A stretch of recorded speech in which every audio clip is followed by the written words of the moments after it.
যেমন আমি এখানে একটা উল্লেখ করে দিয়েছি, রবি রাহু গ্রহণ। রবি সূর্য, রাহু হচ্ছে রাক্ষস,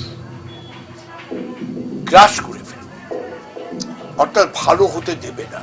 তাহলে আমরা 2026 কি দেখছি, খুব যে একটা বিরাট উন্নতি ভালো সেরকম কিছু পাচ্ছি না।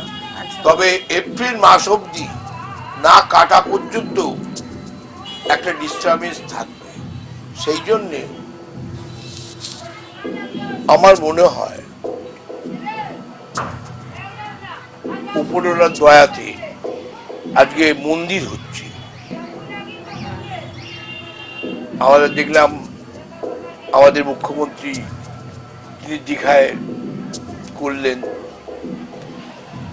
আবার মুর্শিদাবাদে আবার একটা মসজিদ হচ্ছে, আবার নৈহাটিতে একটা কালীবাড়ি ছিল, সেটা আরো ভালো হবে।